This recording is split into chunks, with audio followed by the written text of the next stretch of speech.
Our world is growing faster than farmers can feed it.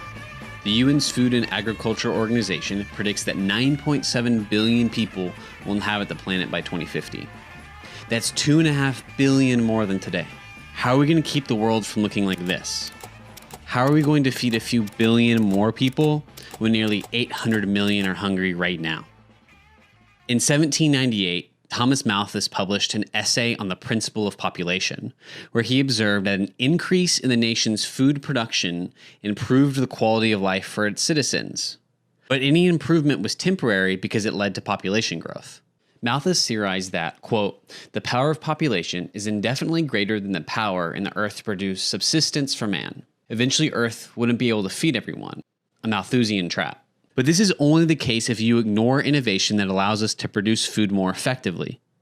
Humans have always been able to increase the supply in proportion to population. From ancient Egypt and China to Mesoamerica and the Roman Empire, societies innovated methods and tools to grow, harvest, and produce enough food to feed their new worlds.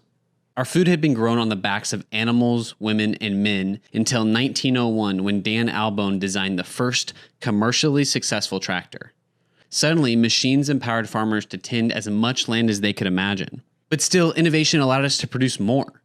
Norman Borlaug developed a dwarf wheat that had a stronger stalk to keep heavier yields of grain from falling over and rotting, exponentially increasing the supply of wheat across the world.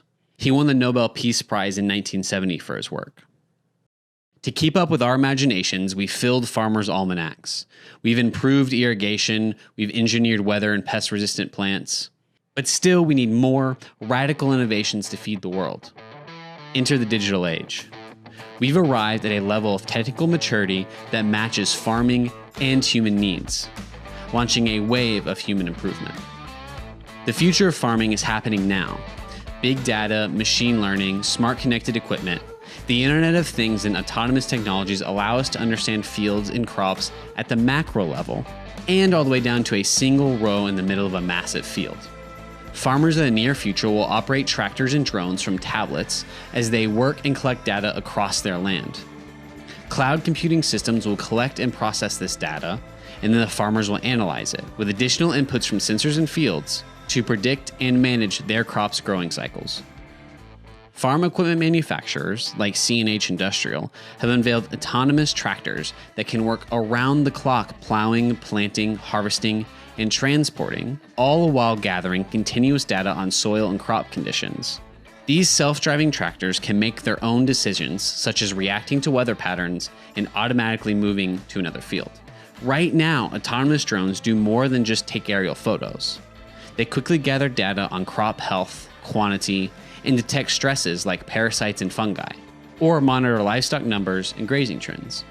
New technology comes with new anxieties, but the benefits of automation and data-driven farming impact every human. The future of farming has the potential to give everyone access to sustainable, high-quality, and cheaper food.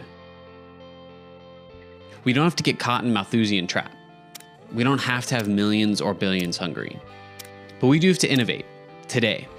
The greatest minds of every generation, the Malthuses, the Albones, the Borlaugs, they pushed society into new, better directions.